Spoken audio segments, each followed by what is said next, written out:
Olá, este é o programa UAB na TV da 12ª subseção, que abrange as cidades de Jardinópolis, Ribeirão Preto, Cravinhos, Serrana, São Simão e Santa Rosa do Viterbo. Este programa tem o apoio cultural do Centro Universitário Estácio. E hoje nós vamos falar um pouco sobre os reflexos do novo Código de Processo Civil nas questões atinentes aos condomínios de edifício.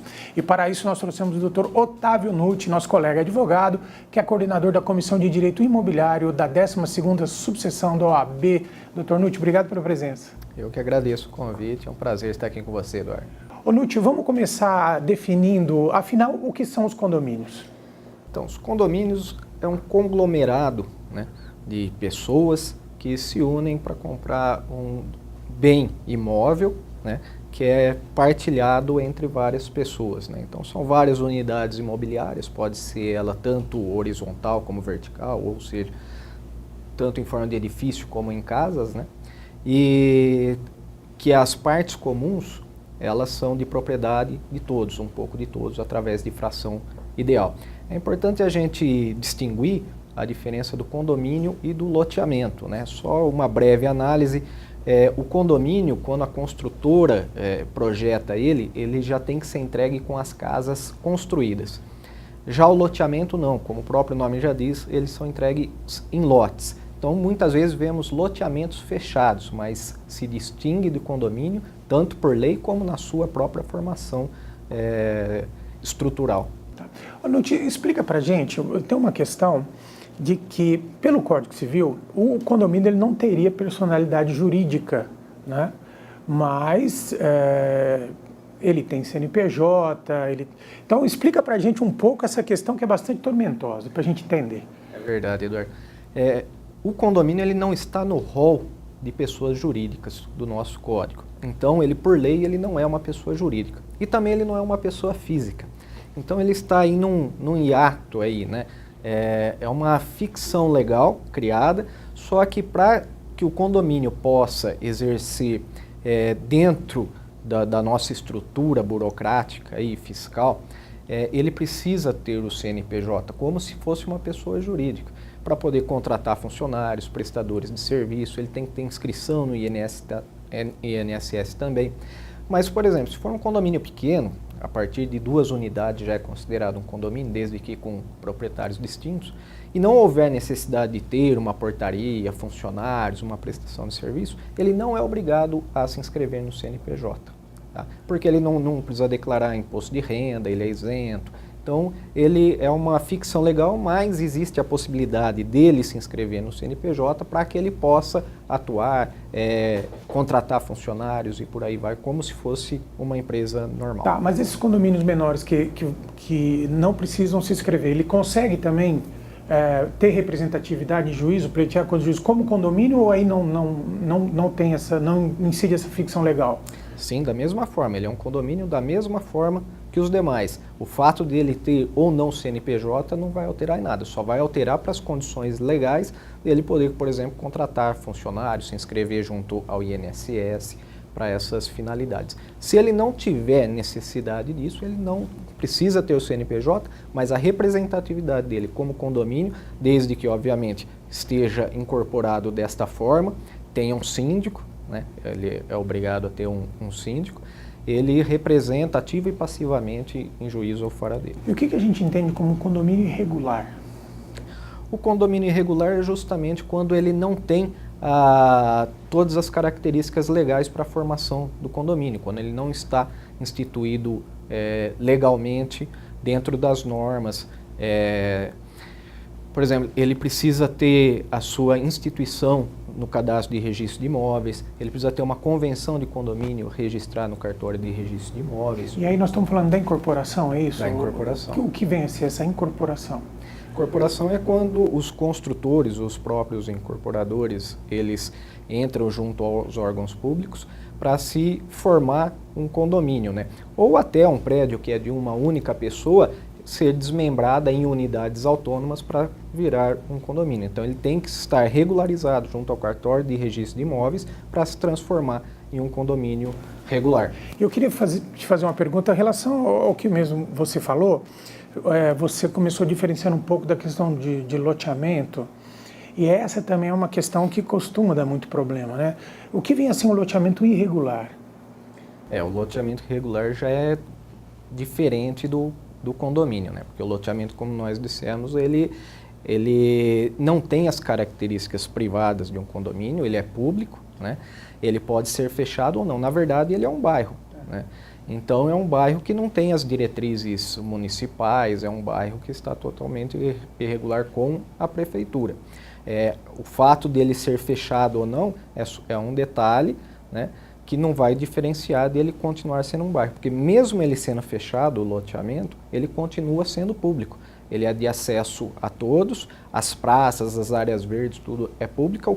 O máximo que pode acontecer é o ente público ceder para a associação que é formada entre os moradores que adquiriram esses lotes para que cuidem dessas áreas, mas ele nunca vai deixar de ser público essas áreas. Comprar um lote, né, um terreno num loteamento irregular dá muita dor de cabeça, né? O que é preciso fazer para não cair nessa armadilha, Nutti?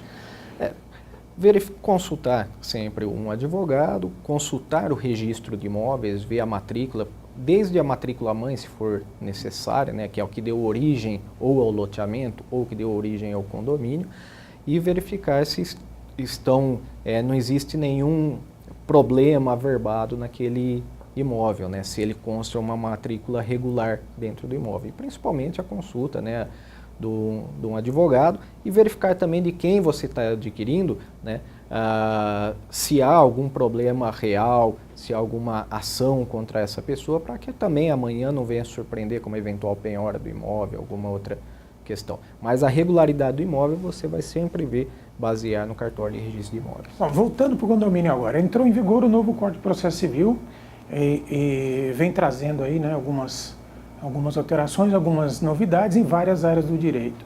Na questão do condomínio, a questão da representação do condomínio em juízo, como é que ficou agora? Isso não mudou. Isso aí apenas houve uma alteração de numeração do Código do Processo Civil, mas ele se baseia ainda no próprio Código Civil 2002 e a representação continua sendo do síndico, né? Tanto da lei do condomínio como o Código Civil trouxe, o Código de Processo Civil mantém a mesma norma de 73, que quem representa e administra o condomínio ativa e passivamente é o síndico. Então, o condomínio, para ele estar regular, ele tem que ter um síndico eleito. É obrigatório que ele tenha um síndico eleito. E esse síndico pode ser condômino ou não, né?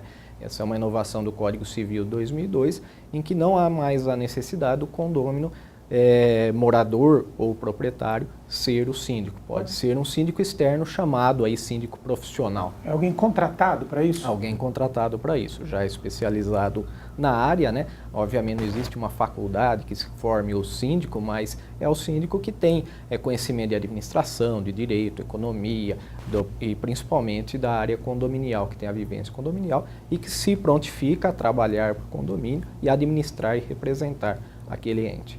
Existe uma diferença entre o síndico e o administrador do condomínio ou não? O síndico e o administrador? Não, entre o síndico e o administrador. Existe uma diferença ou é a mesma figura? Não, são figuras distintas. A administradora do condomínio ela é contratada pelo condomínio para gerir, dar um apoio administrativo ao departamento pessoal, RH, emissão de boletos, enfim, até cobrança de inadimplentes, tudo. O síndico não, ele vai fazer toda a própria aquisição, o dia a dia, vai mediar o conflito entre os moradores, né? Aplicação do regimento interno e da convenção, até multa se for o caso, no caso de descumprimento de alguma das normas. Então tem todo um rol de deveres do síndico, no 1348 do Código Civil, que o síndico tem que respeitar. E além disso, se for um síndico profissional, aí obviamente vai ter que estipular o horário, quanto tempo ele vai permanecer no condomínio, já que ele não é morador, né? Toda a forma de prestação de serviço que vai se dar para o condomínio. Existe alguma situação em que esse administrador ou administradora, ela pode representar o condomínio em juízo ou não? Sim. No caso de não haver um síndico eleito, a própria administradora pode ser eleita como síndico, embora não se recomende, porque daí ela vai administrar e ser síndico que vai ter o poder de representação. Então é interessante ter as duas figuras, tanto o síndico como a administradora, para que um possa fiscalizar o outro. Mas existe essa possibilidade, e como o síndico ele não precisa ser condômino, ele pode ser até uma pessoa jurídica, no caso a administradora pode se tornar síndico se não houver outros candidatos a síndico. Um síndico eleito entre os moradores do condomínio, tem algum requisito? Tem alguém que não pode ser síndico? Como é que funciona essa regra? Geralmente isso se estipula dentro da convenção. A regra geral que o Código traz é que não pode se votar e ser votado aquele que está inadimplente com as contribuições condominiais, né? Então esse é o requisito. Fora isso, a convenção pode trazer aí outros requisitos mais. Por exemplo, eu já vi convenção que fala que se tiver tido multa nos últimos 2 anos ou um processo nos últimos 2 anos perante o condomínio, ele estaria impedido de ser síndico. Aí é a convenção que vai estipular outras normas restritivas aí para o candidato a síndico. Esse síndico profissional, um terceiro que não é de morador, no caso, ele vai ser contratado de que forma? Há uma assembleia? Quem que contrata? Como é que funciona isso na prática, Nutti? Essa é uma pergunta muito interessante, Eduardo, porque o Código Civil ele é omisso com relação à contratação do síndico profissional. Ele só fala que o síndico será eleito em assembleia. Então, tanto o síndico morador como o síndico profissional, ele deve ser eleito em assembleia.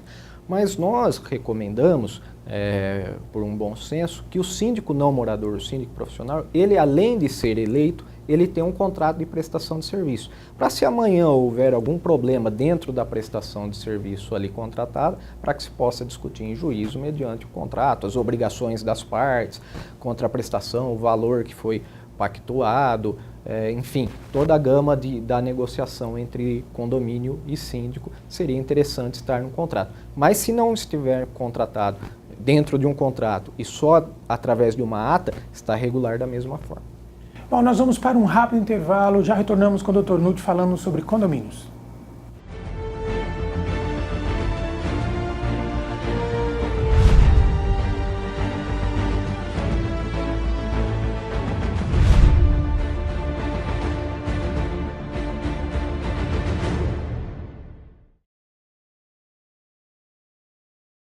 Estamos de volta com o programa OAB na TV, que tem o apoio cultural do Centro Universitário Estácio. Hoje nós estamos aqui com o Dr. Otávio Nutti, tratando de algumas questões dos condomínios e as alterações aí ocorridas com o novo Código de Processo Civil. Nós terminamos o primeiro bloco, né, falando dessa questão do síndico profissional.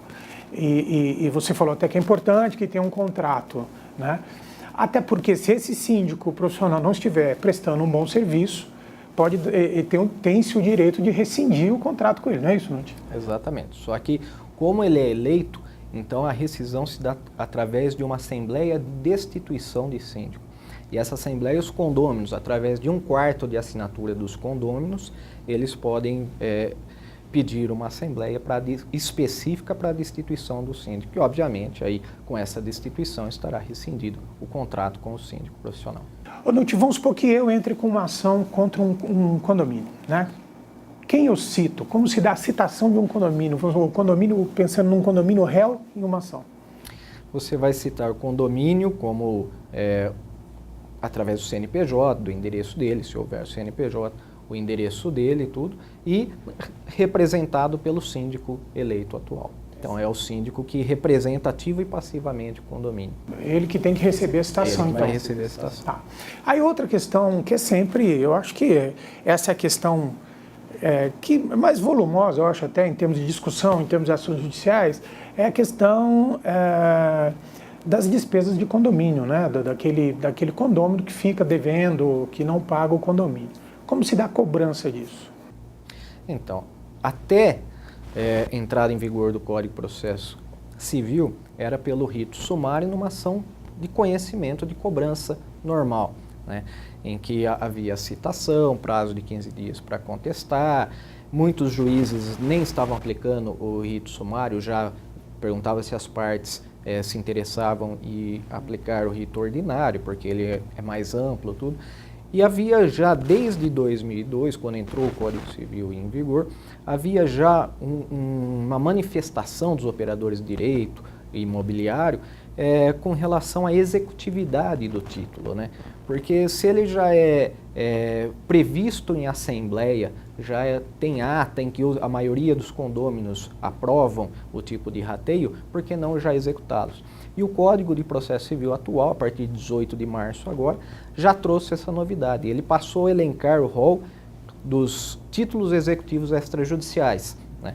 Ou seja, ele é como se fosse um cheque, uma nota promissória, uma duplicata, né, a grosso modo, fazendo uma comparação. Ele se transformou em um título.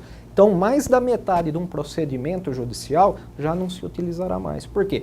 Você já imediatamente executa esse título, né, e já a parte contrária, o devedor, o condômino devedor, ele tem 3 dias para pagar, sob pena de ser penhorados os bens, inclusive o próprio imóvel dele, o apartamento ou a casa dele responde também. A obrigação de condomínio é aquilo que a gente chama de obrigação propter rem, né? Explica para a gente um pouco o que vem a ser isso. A obrigação propter rem, a dívida, ela segue o imóvel. A dívida não é da pessoa, do proprietário ou do inquilino que estiver ali. A dívida é do imóvel. Então, se, por exemplo, você comprar um imóvel, por isso da importância que a gente conversou no primeiro bloco, de se consultar cartório de registro, consultar um advogado, consultar todo o histórico do imóvel, porque se houver uma dívida condominial desse imóvel, você adquiri-lo, você adquire a dívida também. Obviamente, você pode depois cobrar regressivamente da pessoa que lhe vendeu, mas você imóvel, vai estar devendo ser o novo devedor desta dívida. Então, ela segue o imóvel para onde ela for. E mesma coisa na arrematação de bem. Se você arrematar em um leilão um imóvel e ele tiver dívida condominial, a dívida segue o imóvel e você passa a ser o novo devedor desse título. Vem ao Kinder Ovo, vem com uma surpresinha junto. O devedor de condomínio sofre um processo de cobrança na justiça, é condenado e para garantia disso, então, a casa dele é penhorada. Ele pode alegar que esse é o único imóvel dele e, com isso, pedir aí uma impenhorabilidade com base na lei do bem de família ou não?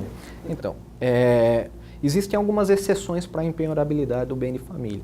E as dívidas do próprio imóvel é uma delas, e o condomínio entra nelas, tanto o condomínio como o IPTU, né?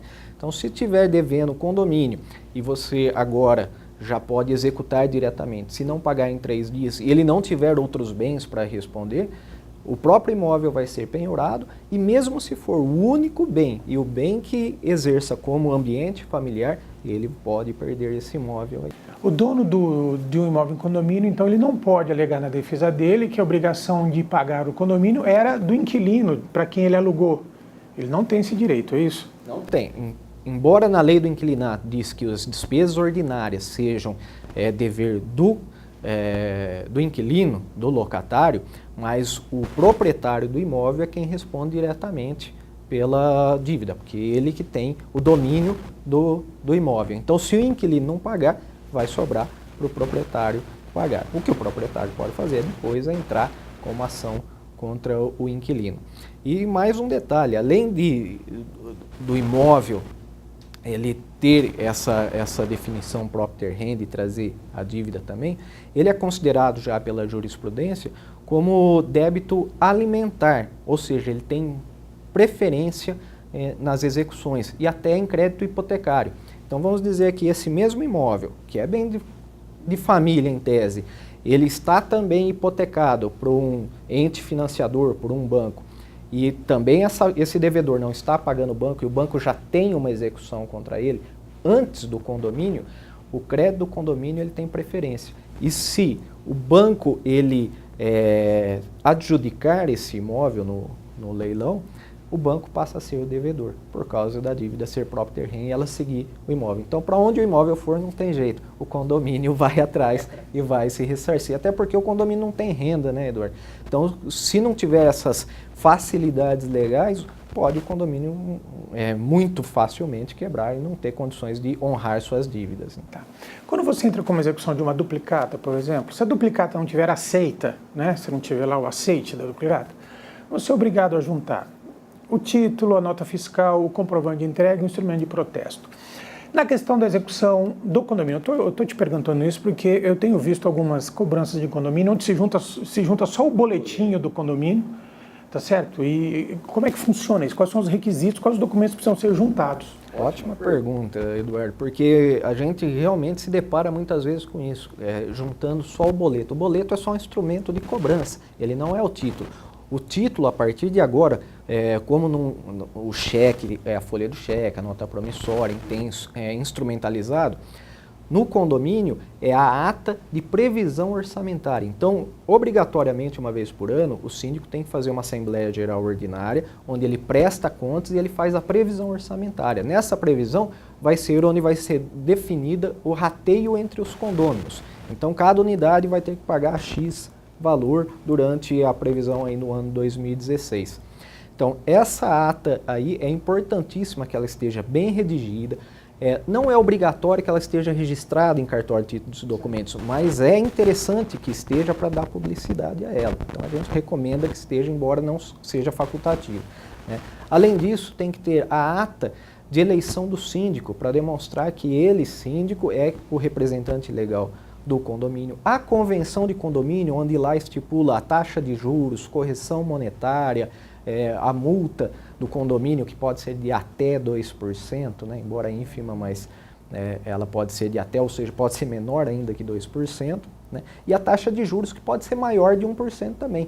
A regra geral é de 1%, mas já houve uma decisão no STF em que se pacificou o entendimento que, se houver convencionado, aceita-se até 10% de juros ao mês no condomínio. Pouca gente utiliza isso e poucas convenções traz essa novidade, mas eu já vi algumas convenções de juros de 8,10% ao mês. É um cartãozinho de crédito, né?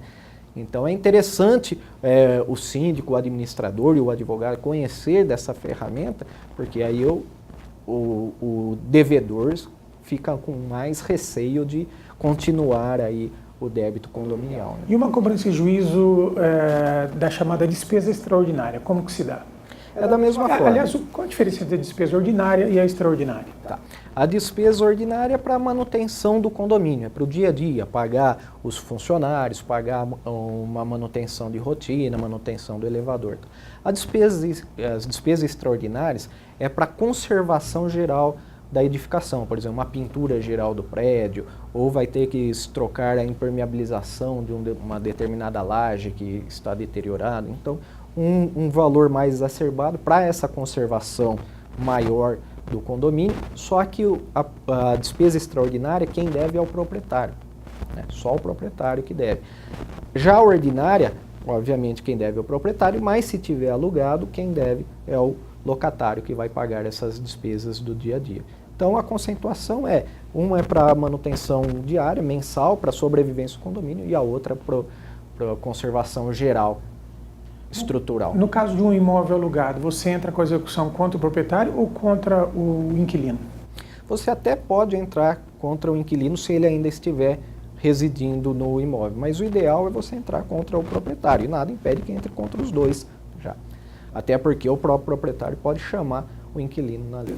No geral, você acha que o novo CPC vai melhorar um pouco essa situação da cobrança de despesa de condomínio? Muito, isso aí. A gente já vinha esperando há tempo, que a cobrança de condomínio era muito morosa para chegar no final e aconteceu o que todo mundo já sabia, ou seja, o condômino tem que pagar, né, em detrimento dos outros que já estão pagando. Então, só o fato de ter pulado, não existir mais o processo de conhecimento, a ação sumária ou mesmo a ordinária, que era convertido, e direto para a execução, eu acho que além da rapidez também vai inibir bastante a inadimplência, porque temos mais um agravante. Você pode, por ser título executivo extrajudicial, você pode protestar esse título, né? E a pedido da parte, você pode até inserir o nome do inadimplente nos cadastros de proteção ao crédito. Bom, Nutti, eu queria te agradecer demais a participação no nosso programa. Muito obrigado pela tua presença aqui. Eu é que agradeço. Sempre à disposição, Eduardo. É um prazer. Este foi o programa OAB na TV da 12ª subseção, com o apoio do Centro Universitário Estácio. Muito obrigado pela sua audiência. Semana que vem nós estaremos de volta.